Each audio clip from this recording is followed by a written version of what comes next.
할렐루야. 예수 그리스도 이름으로 하나님 말씀 함께 공부하는 시간 갖도록 하겠습니다. 오늘은 이삭에 대한 이야기죠. 세 번째 시간이 되겠습니다. 그랄 땅에 머문 이삭.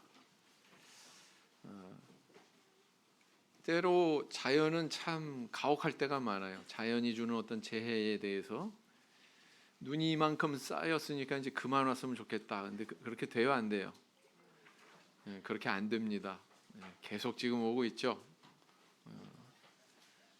역시 오늘도 어떻게 보면 그 이삭의 시대에 그가 경험했던 자연으로부터 주어지는 그런 재해, 기근이죠. 기근을 맞았던 그런 이삭이 무엇을 경험했는가에 대한 내용을 기록하고 있는 내용입니다. 자, 먼저 오늘 본문을 한번 읽어보실까요? 우리 짧으니까 그냥 저와 같이 한 목소리로 읽겠습니다. 시작. 아브라함 때에 첫 흉년이 들었더니 그 땅에 또 흉년이 들매 이삭이 그랄로 가서 블레셋 왕 아비멜렉에게 이르렀더니 여호와께서 이삭에게 나타나 가라사대 애굽으로 내려가지 말고 내가 내게 지시하는 땅에 거하라. 이 땅에 유하면 내가 너와 함께 있어 내게 복을 주고 내가 이 모든 땅을 너와 내 자손에게 주리라. 내가 내 아비 아브라함에게 맹세한 것을 이루어 내 자손을 하늘의 별과 같이 번성케 하며 이 모든 땅을 내 자손에게 주리니 내 자손을 인하여 천하 만민이 복을 받으리라. 이는 아브라함이 내 말을 순종하고 내 명령과 내 계명과 내 율례와 내 법도를 지켰음이니라 하시니라.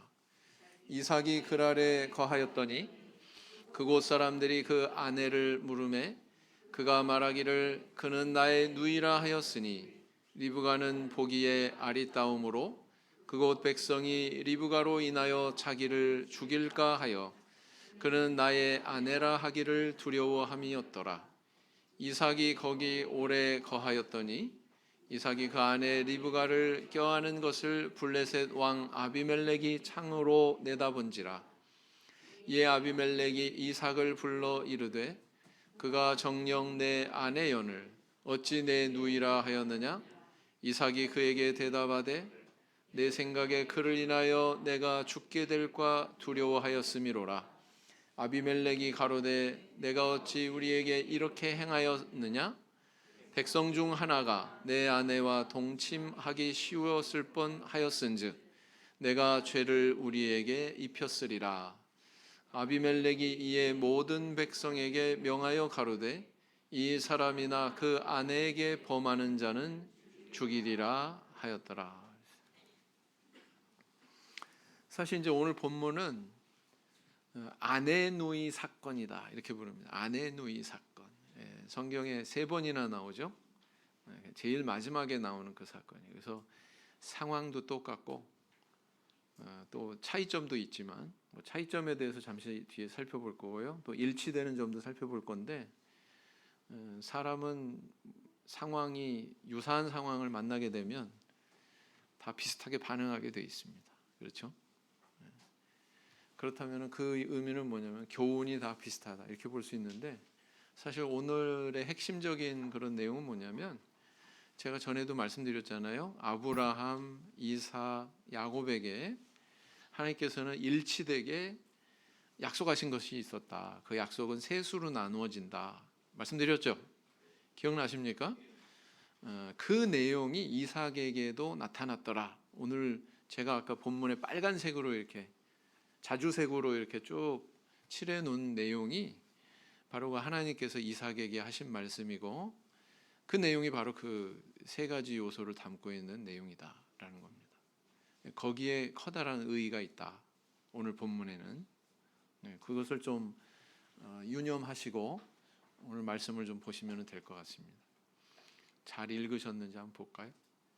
이삭이 그랄 땅으로 내려간 이유는 무엇인가? 1절에 보니까 뭐라고 그랬어요? 이유가 뭐였습니까? 흉년 때문에, 기근 때문이죠. 자, 그런데 여기서 어떻게 언급을 하고 있냐면 아브라함 시대 때 첫 흉년이 들었다 그랬어요. 역시 그 아브라함 때에도 흉년이 들어서 애굽으로 내려갔는데 그때를 견주어서 지금 이삭의 시대에 기근이 심하였다라고 하는 그 표현대로 이때에도 흉년이 들었다고 그렇게 이야기하고 있습니다. 그러니까 아브라함 시대에 필적할 만한 그런 아주 좀 가혹한 흉년이었던 것 같아요. 거처를 옮겨야 될 만큼. 여러분, 거처 옮기는 게 쉬워요? 어려워요? 어려워요. 마음 먹기 힘듭니다. 근데 그걸 움직인다는 것은 굉장히 삶에 어떤 굴곡이 있다는 뜻이죠. 그러니까 이 흉년이 얼마나 좀 강한 그런 영향을 미치는 흉년이었는지를 알 수가 있죠. 그래서 아브라함도 기근, 흉년을 경험하고요. 이삭도 기근, 흉년을 경험하고요. 또 가만 보니까 창세기 후반부에 요셉이 등장하는데 요셉의 형들이 애굽에 내려가 가지고 양식을 구하러 그렇게 내려가서 요셉을 만나게 된 계기도 무엇 때문이었습니까? 기근 때문이었죠. 네, 그렇습니다. 그래서 이 기근이 굉장히 중요한 영향을 끼치고 있구나. 창세기 후반부에 그런 사실을 우리가 알 수가 있죠. 그래서 이제 아버지와 동일한 그런 상황에서 이삭이 어떻게 행동하나 이걸 우리 성도님들 잘 보셔야 돼요. 자, 하나님이 이삭에게 지시하신 것과 약속하신 것은 무엇인가? 지시하셨어요? 뭘 지시하셨어요? 애굽에 내려가지 말고 내가 내게 지시하는 땅에 거하라. 지시하는 땅이 바로 어디입니까? 그랄 땅. 그죠? 야, 너 그랄에 머물러라. 애굽으로 내려가지 마라. 그러면 내가 이렇게 해줄게. 그 내용이 나옵니다. 약속하신 내용이 뭐죠? 두 번째로 이 땅을 너와 내 자손에게 준다. 자, 땅 나왔어요. 땅 그러니까 눈이 번쩍 뜨이죠. 나한테도 좀 부시지. 별처럼 내 자손을 많게 하겠다는 아브라함에게 맹세한 것을 이룬다. 이렇게 말씀하셨어요. 이삭한테 야, 내가 많은 자손을 줄게. 그게 아니고 아버지 아브라함을 들어서 이삭의 아버지 아브라함에게 이미 주어졌던 그 약속을 언급하고 있죠. 뭘 알 수 있습니까? 이 약속은 이삭에게 생소한 게 아니라 아브라함 때부터 이어지고 있구나라는 것을 반영하고 있습니다. 맞죠? 그다음 세 번째, 굉장히 중요하죠. 천하만민이 내 자손으로 인해 복을 얻는다. 이때 이 자손은 뭐라고 그랬어요? 씨로도 번역이 될 수 있는 그런 단어의 제라라고 하는 히브리어 단어인데 이게 단수란 말이에요. 단수. 그래서 바울 사도는 갈라디아서 3장에서 이 자손은 바로 그리스도다 이렇게 해석을 하고 있습니다. 바로 예수 그리스도를 지향하고 있는 거죠. 그죠? 또 뒤에 또 나와요. 복습할 겁니다. 세 가지를 다 말씀하셨어요. 이삭한테. 아브라함한테만 이 약속을 주신 게 아니고 이제 누구한테 이어지는구나라는 것을 알 수가 있습니까? 이삭에게 이어지는구나라는 걸 알 수가 있죠. 자, 세 번째, 이삭은 신변의 안전을 위해서 어떤 대책을 세웠는가? 7절에 부전자전이죠. 어떻게 해요? 아내 리브가를 누이라고 거짓말합니다. 어때요? 아버지와 똑같이 행동하고 있죠. 그죠? 똑같이 행동하고 있어요. 자, 네 번째, 이삭과 리브가가 부부라는 사실을 안 사람은 누구인가? 8절에 보니까 누가 창으로 이렇게 봤어요? 이삭이 리브가를 이렇게 안는 것을 블레셋 왕인 아비멜렉이 그것을 목격했다. 이렇게 기록을 하고 있습니다. 자, 다섯 번째, 블레셋 임금이 이삭 부부에 대해 백성에게 내린 조치는 무엇인가? 11절에 보니까 어떤 조치를 내렸어요? 모든 백성들에게 명령하지요. 이 사람이나 그 아내에게 범하는 자는 죽이리라. 이렇게 결국은 이 탄론한 것이 어떻게 보면 전화위복이 됐어요. 아내라고 하는 것이 탄론한 것을 통해서 안전하게 보호받는 그런 조치가 이루어지죠. 아비멜렉에 의해서. 그래서 인간의 실수는 신의 한 수일 수 있다. 그렇다고 실수하고 다니라는 얘기 아닙니다. 또 인간은 이렇게 연약해서 때로는 실수하지만 또 하나님께서는 또 그것을 섭리하셔서 최종적으로 선을 이루시는 경우도 있더라라는 겁니다. 자, 그래서 이제 그 이삭에게도 아주 중요한 그런 지명이 있는데 그것은 바로 네게브 지역에 있는 두 개의 지명입니다. 하나는 그랄이고요. 다른 하나는 브엘세바입니다. 자, 그러고 보면 여기는 다 아버지 아브라함이 활동했던 무대인데 그 땅을 이삭이 떠났어요, 안 떠났어요? 안 떠났어요. 아버지와 동일한 그 지역을 오가면서 그 땅을 떠나지 않았구나. 이삭도 역시 그 땅의 약속을 붙들고 살았구나라는 것을 반영하고 있는 겁니다. 여기가 현재 이제 그 그랄 땅이에요. 과거에 블레셋 족속의 땅으로 알려져 있는데 어때요? 초록색이 좀 보여요, 안 보여요? 해안에 가까운 평야 지대이기 때문에 여기도 좀 농사짓기에 어느 정도 괜찮은 땅이었던 것 같습니다. 자, 그래서 이제 또 각도를 달리해서 촬영하면 이렇게 되는데요. 해안 평야 지대에 위치했다고 그랬죠. 그리고 보니까 옛날에도 이랬을까 모르겠어요. 옛날하고는 차이가 많죠. 지금 현재 이스라엘은 여러분들 저기 이집트 가잖아요. 이집트 그 시내 광야 가면은 아무것도 없다. 막 옛날에 사진 찍으면 정말 아무것도 없었어요. 풀 한 폭이 뭐 나무 한 그루 없었어요. 요즘에는요 거기다 물을 갖다가 뿌려가지고 농사를 지어서 푸르러졌어요. 그러니까 이렇게 많이 바뀌어요. 시간에 따라서 많이 바뀝니다. 옛날 요단강하고 현재 요단강 틀리고요. 이런 것처럼 바로 지금의 그랄 땅과 과거의 그랄 땅은 좀 차이가 있었겠죠. 자, 그래서 텔 그랄, 텔은 언덕이란 뜻입니다. 텔은 언덕이란 뜻이고 그랄은 거주지 뭐 이런 뜻이라고 그래요. 거주지 언덕 뭐 이런 뜻이 되겠죠. 네게브 북방 변두리에 있는 그런 땅이고 보시는 바와 같이 그래도 비교적 비옥한 땅이었다 이렇게 볼 수가 있습니다. 그래서 길이 한 200m, 높이 10m. 작습니까? 큽니까? 200m 얼마 안 되죠? 여기 팔각정 공원 정도. 봄에 우리 마리아반 가가지고 이렇게 꽃밭에서 사진 찍고 막 그러는 데가 팔각정 공원이잖아요, 그죠? 뭐 그런 정도 되는 데다 이렇게 보시면 될 것 같습니다. 네, 그렇습니다. 그래서 여기가 과연 블레셋 그 왕 아비멜렉이 여기 이렇게 거주지로 삼을 만큼 그렇게 형편이 과거에 좋았나 이런 의심이 들 정도로 지금은 이제 뭐 별로 아무것도 없는 그런 상황이죠. 족장 시대에 네게브에서 중요한 성읍은 어디였을까요? 우리에게 익숙한 브엘세바는 창세기에 10번이나 언급되어 있습니다. 그만큼 중요하기 때문이죠. 그런데 이에 못지않게 중요한 성읍이 있습니다. 창세기에 8번이나 언급된 그랄입니다. 심지어는 그랄 왕과의 언약을 통하여 브엘세바라는 지명이 만들어지게 됩니다. 그래서 족장시대의 네게브를 이해하는데 그랄은 없어서는 안 되는 중요한 성읍입니다. 성경의 그랄이 오늘날 어디이고 어떤 흔적이 남아있을까요? 저는 지금 성경의 그랄로 추정되는 텔 하로루 위에 있습니다. 제 앞으로 나할 그랄도 흐르고 있습니다. 네게브 하면 준사막지대라는 이미지가 있죠. 사실 저도 이스라엘에서 생활하기 이전에는 그랬습니다.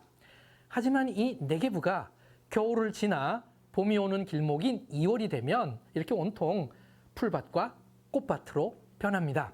텔 하로르는 브엘세바에서 25번 도로를 따라 나티봇 방향으로 진행하다 티드하르 맞은편에 있습니다. 성경에 그랄은 총 4개의 상황에 등장합니다. 첫 번째는 함의 자손 중 가나안의 영토를 설명할 때 언급되었습니다. 창세기 10장 19절 가나안의 경계는 시돈에서부터 그랄을 지나 가사까지와 두 번째는 아브라함과 그랄 왕 아비멜렉과의 사건입니다. 창세기 20장 1절. 아브라함이 거기서 네게부 땅으로 옮겨가 가데스와 술 사이 그랄에 거주하며 이때 그랄 왕 아비멜렉은 사라를 데려갔다가 하나님의 간섭으로 다시 돌려주는 사건이 발생합니다. 그리고 아브라함과 아비멜렉은 우물로 인한 분쟁을 막고자 언약을 맺고 그곳을 브엘세바라고 불렀습니다. 네, 여기까지요.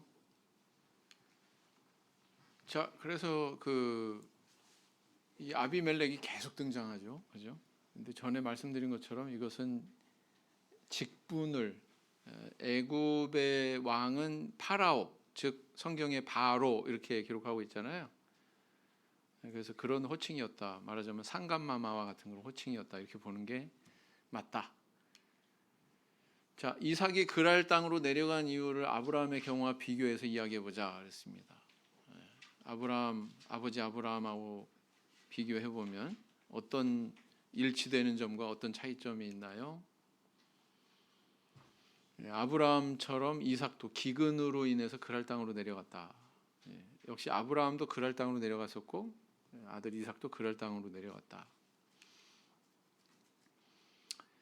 이건 뭘 의미할까요? 사실은 사람은 다 뭐 시대를 달리해도 비슷한 상황을 경험하게 되고, 그죠? 10년 전 사람들이 이렇게 폭설 경험했잖아요, 그죠? 10년 후 사람도 또 폭설 경험하잖아요. 그런 거랑 똑같다.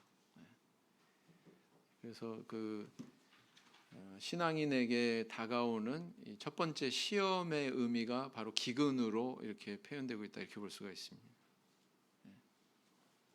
예수님께서도 시험 받으실 때 가장 먼저 어떤 시험 받으셨어요?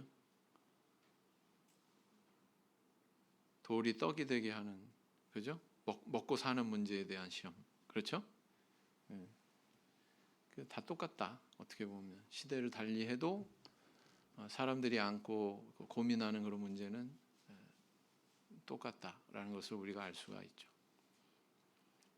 그래서 기근은 바로 그런 의미다. 그런 의미를 담고 있다라는 겁니다.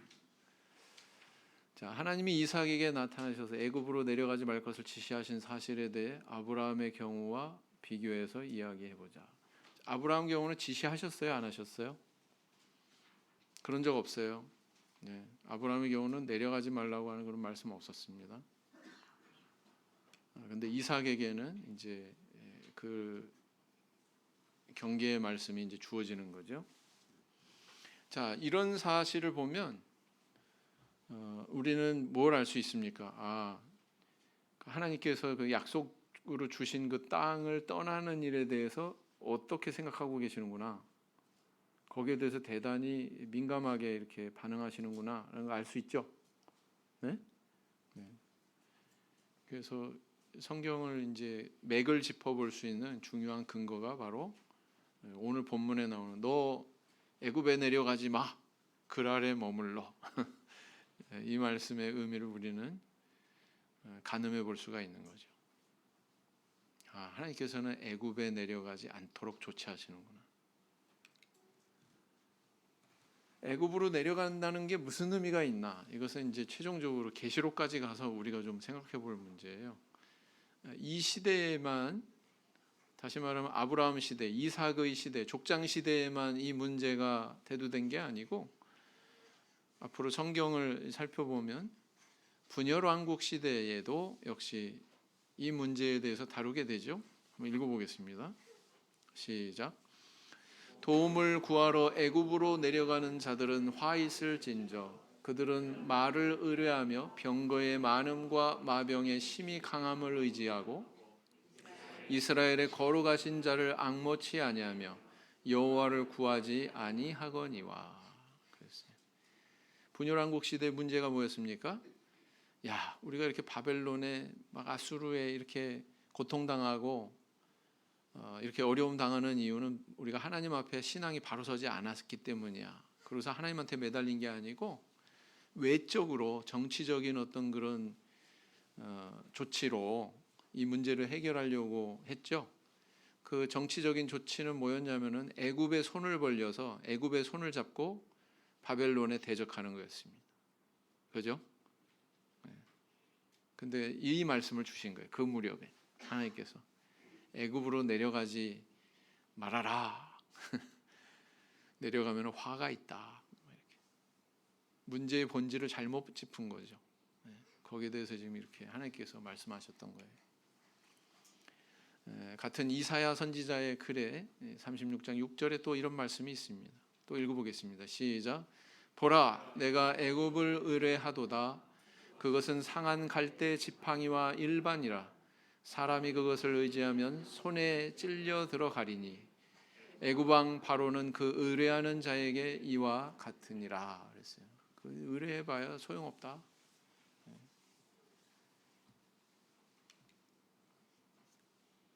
그렇게 의지하면은 어떻게 해요? 하나님께서 어떻게 하신다고요? 읽어보겠습니다. 시작. 나 만군의 여호와 이스라엘의 하나님이 말하노라. 보라, 내가 너의 아몬과 바로와 애굽과 애굽 신들과 왕들 곧 바로와 및 그를 의지하는 자들을 벌할 것이라. 뭐 하신다고 그랬어요?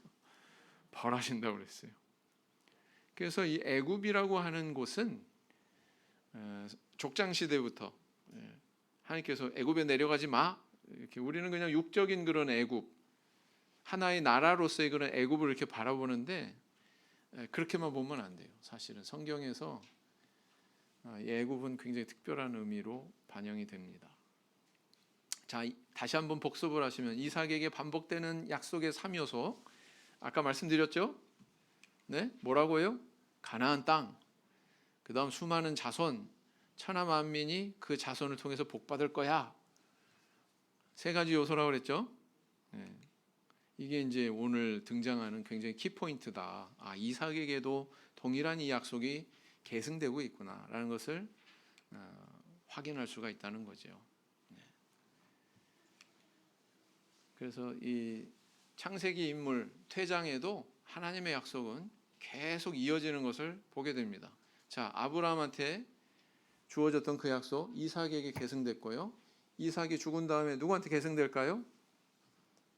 앞으로 이제 등장할 텐데 야곱에게 계승이 되죠. 그죠? 에서한테 계승 안 됩니다. 누구한테요? 야곱에게. 하나님의 약속이 그렇게 계승이 되는 거예요. 자, 이 사건의 내용과 오늘 본문에서 이 사건의 내용과 창세기 20장 1절에서 18절의 내용을 비교하여 유사한 점에 대해서 이야기해 보자. 창세기 20장은 아브라함, 아버지 아브라함 때 유사한 사건이 있었어요. 맞죠? 처음에는 12장, 그 다음 20장, 오늘 26장. 처음에 아브라함, 두 번째 아브라함, 세 번째는 이삭. 맞죠? 12장, 20장, 26장. 이렇게. 자, 아내를 누이라고 속인 거 똑같습니다. 맞죠? 누가 저기 그 아버지 그 아들 아니랄까 봐. 아비멜렉의 책망을 받은 거 똑같습니다.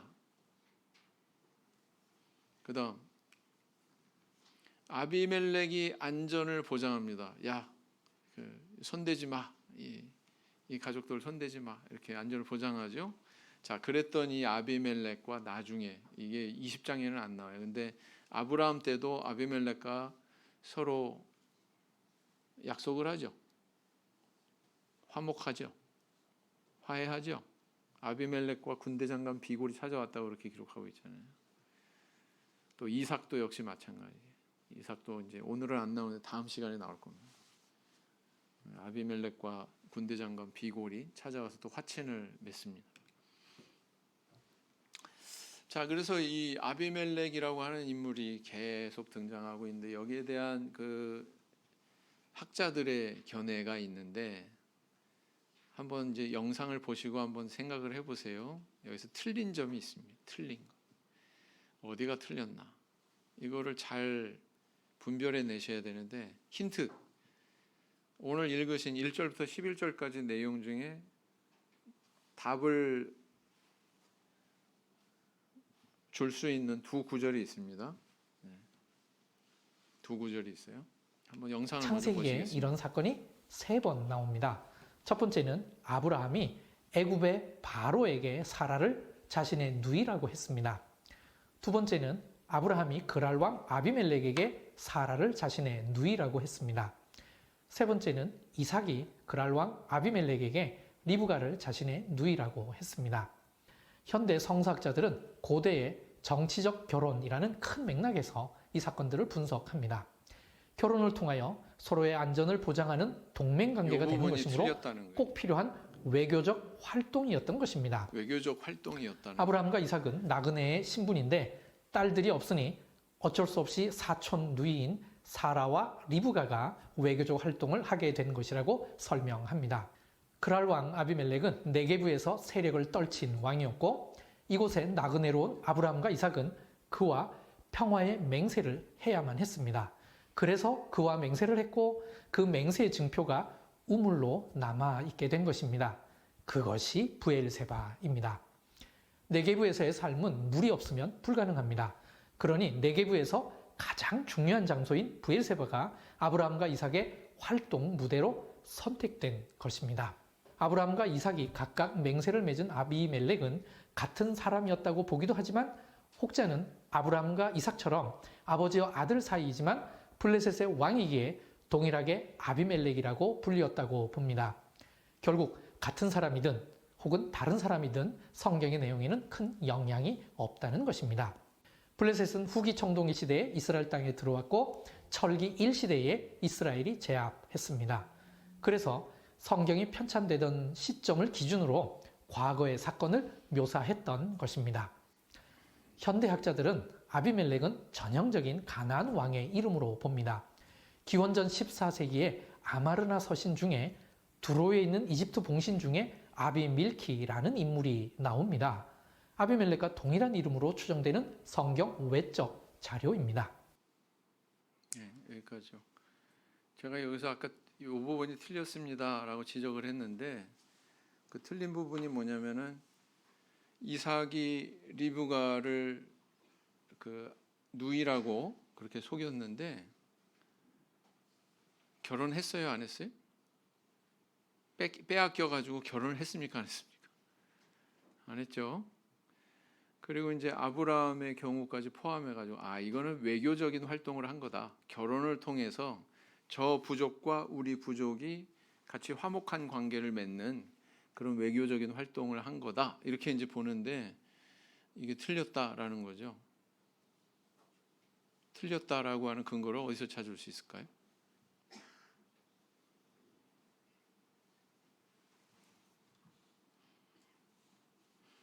이때 리브가의 나이에 대해서는 성경은 뭐 침묵하고 있습니다. 그러나 7절에 보면 뭐라고 돼 있어요? 나의 누이라 하였으니 리브가는 보기에 아리따움으로 그랬죠? 그곳 백성이 리브가로 인하여 자기를 죽일까 하여 그랬어요. 아리따다고 하는 것은 외모에 대해서 언급하고 있는 거잖아요. 아마 중년쯤 되는 그런 외모의 여인이지 않았을까. 근데 아리따웠다고 그렇게 기록하고 있습니다. 그 다음 10절에 아비멜렉이 가로되 내가 어찌 우리에게 이렇게 행하였느냐 백성 중 하나가 내 아내와 동침하기 쉬웠을 뻔하였은즉 그랬어요. 백성 중 하나가 아비멜렉이 아니에요. 백성 중 하나가 이렇게 행동한다면 이게 외교적인 활동입니까? 옛날에 이 두 나라가 서로 화친을 맺으면 저쪽의 공주랑 이쪽의 왕하고 뭐 결혼시킨다든가 이 왕자랑 결혼시킨다든가 그렇게 해서 사돈 관계를 맺잖아요. 네? 이건 그렇게 볼 수가 없잖아요. 백성 중 한 사람하고 결혼한다면. 그렇지 않습니까? 외교적인 활동으로 일어난 거예요? 아닙니다. 그래서 이렇게 우리가 좀 비판할 수 있는 그런 능력을 가져야 되겠다. 말씀을 통해서 하나님 말씀을 통해서 이게 틀린 거다. 이게 맞는 거다. 이런 것들을 좀 우리가 분별할 수 있어야 되겠죠. 네. 그래서 이런 부분을 또 말씀을 드리고요. 그다음 위의 내용을 비교해서 차이점에 대해 이야기해 보자. 위의 내용은 뭐냐면은 창세기 20장에 있는 그 아브라함의 기사하고 또 오늘 본문의 이삭의 기사하고 비교해서 차이점을 살펴보면 어떤 차이점이 있어요? 아브라함 때하고 이삭 때하고 아브라함은 꿈으로 섭리하셨어요. 그래서 바로한테 꿈으로 나타나셔가지고 막 너 죽일 거야 막 위협하시고 막 그랬잖아요. 돌려보내라.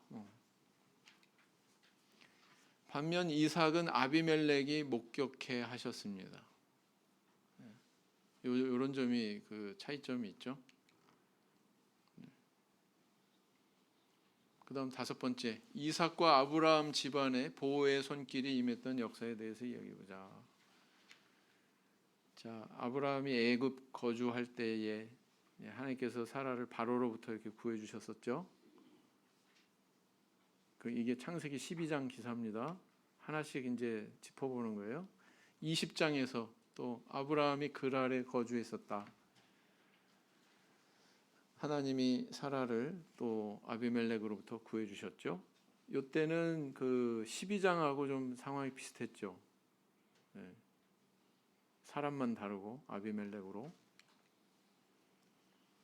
그 다음에 이제 3번째, 이삭의 그랄 거주에서는 또 하나님께서 또 나서셔가지고 아비멜렉으로부터 구해주셨습니다. 하나님께서 이렇게 주도적으로 이렇게 개입을 하셔요. 저는 그런 견해도 있습니다. 뭐냐면은 성경은 그렇게 서술하고 있지 않지만 하나님이 가지고 계신 원대한 계획, 천하 만민을 복받게 하시려고 하는 그 계획을 지금 시작하는데 이것을 방해하는 세력이 있어요, 없어요? 방해하는 세력이 있더라라는 거예요. 그런 관점에서도 볼 수 있습니다. 영적으로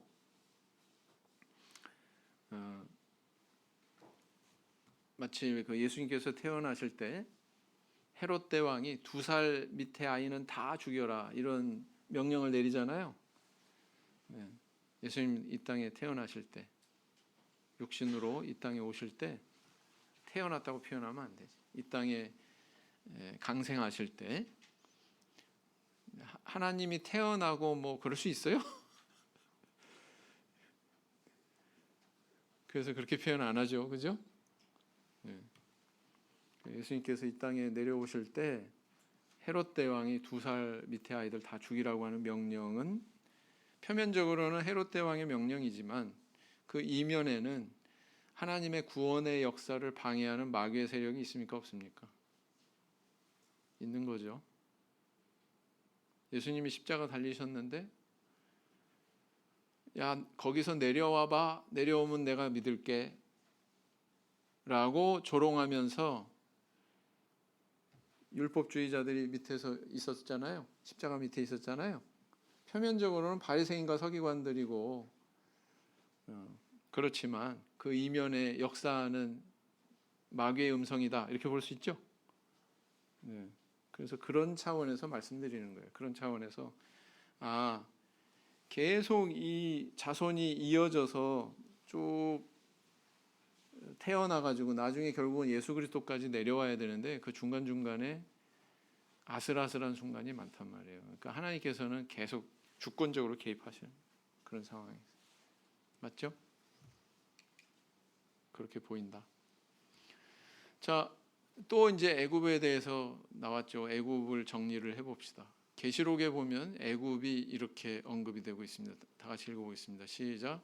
저희가 그 증거를 마칠 때에 무적행으로부터 올라오는 짐승이 저희로 더불어 전쟁을 일으켜 저희를 이기고 저희를 죽일 터인즉 저희 시체가 큰 성 길에 있으리니 그 성은 영적으로 하면 소돔이라고도 하고 애굽이라고도 하니 곧 저희 주께서 십자가에 못 박히신 곳이니라.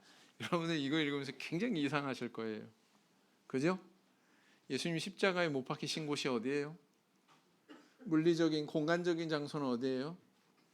유대 땅 예루살렘 성 바깥에 골고다 언덕이죠. 맞습니까? 근데 그걸 얘기하지 않고 뭐라고 이야기하고 있어요? 계시록 11장에. 두 증인을 얘기하는 거예요. 두 증인이 죽임을 당했는데 저희 시체가 큰 성 길에 있으리니. 그래서 큰 성, 이 큰 성이 뭐지? 이 성은 뭐냐면은 영적으로 하면은 뭐라고요? 소돔. 그렇게도 이야기하고 또 어디라고요? 애굽이라고요. 여러분 이게 연결이 돼요? 우리가 육적인 장소 개념으로만 본다면 소돔하고 애굽은 전혀 다르죠. 그런데 이렇게 얘기하고 있다고요. 아, 여기는 소돔이고 또 애굽이라고 할 수 있다. 그리고 또 이곳에서 주께서 십자가에 못 박히셨다. 이렇게 얘기하고 있단 말이에요. 그러니까 애굽이라고 하는 개념이 우리가 생각하는 그런 물리적인 공간, 육적인 차원에서 한 나라인 이집트, 애굽을 이야기하는 게 아니구나 라는 걸 아셔야 됩니다.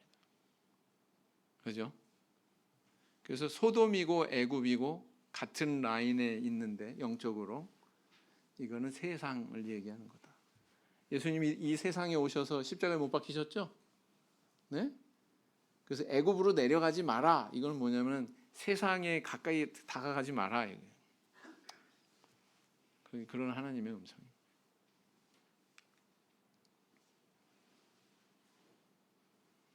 애굽을 의지하려는 자에 대해 주시는 말씀이 있죠. 야고보서에 읽어보겠습니다. 시작.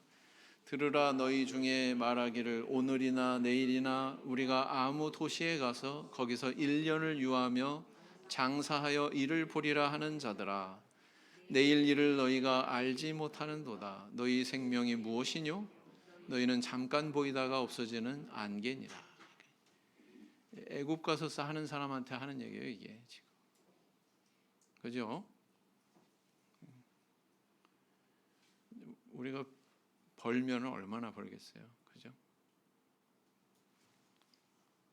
얼마나 더 잘 살려고 벌어가지고 아까워서 쓰지도 못하면서 뭐 얼마나 잘 벌려고 잘 벌고 잘 살려고, 그죠? 각성해야 된다. 신앙에 집중해야 되고 우리가 천국에 다가가려면 거꾸로 이야기하자면 애굽에서 멀어져야 되죠. 그죠? 세상에서 멀어져야 되죠. 읽어보겠습니다. 시작. 너희가 육신대로 살면 반드시 죽을 것이로되 영으로서 몸의 행실을 죽이면 살리니 무릇 하나님의 영으로 인도함을 받는 그들은 곧 하나님의 아들이라 그랬어요. 교회 안 오고 생업에 바쁜 분들한테 잘 말씀하셔야 돼요. 애굽으로 가면 안 돼. 그죠? 잘 권면하시기 바랍니다. 자, 이런 삶을 살도록 천국에 가까운 삶을 살도록 성경은 우리에게 교훈하고 있죠. 다 같이 읽어보겠습니다. 시작. 내가 이 세대의 부한자들을 명하여 마음을 높이지 말고 정함이 없는 재물에 소망을 두지 말고 오직 우리에게 모든 것을 후히 주사 누리게 하시는 하나님께 두며 선한 일을 행하고 선한 사업에 부하고 나눠주기를 좋아하며 동정하는 자가 되게 하라. 이런 삶을 살아야 되겠죠. 그러면 어떤 사람이 되는 거예요? 나도 부자가 되는 거예요. 나도 부자가 돼요. 부한자들에게 주는 권면의 말씀이니까. 자, 그래서 우리는 이 본문 말씀 통해서 뭘 가늠을 해볼 수가 있습니까? 나는 하나님의 약속에서 멀어질 수 있는 환경을 분별하는 지혜가 있는가? 글 아래 머물라고 지시하셨어요. 애굽으로 내려가지 말라고 그러셨습니다. 나는 어려움이 있어도 약속을 믿고 순종하는 길에 설 준비가 되어 있는가? 같은 맥락의 말씀이죠. 나는 비록 결핍이 있어도 자비로우신 하나님이 채워주실 것으로 믿고 있는가? 그랄 땅에 머무른 건 뭐예요? 이삭에게 이런 믿음이 있었다는 뜻이죠. 하나님께서 돌보아 주실 거야. 그러니까 그랄에 머물렀죠. 안 그러면 애굽으로 싹 내려가 버렸겠죠. 자, 그래서 저는 어떻게 평가하느냐? 이삭은 아버지보다 믿음이 좋았다. 애굽까지 내려가지 않았다. 그랄에 머물렀다. 청출어람이라고 하는 그런 표현의 말도 있듯이 대를 거듭할수록 자녀들이 더 믿음이 좋은 그런 우리 가정들 되시길 원합니다. 오늘은 여기까지 살펴봤습니다. 묵상기도 하시겠습니다.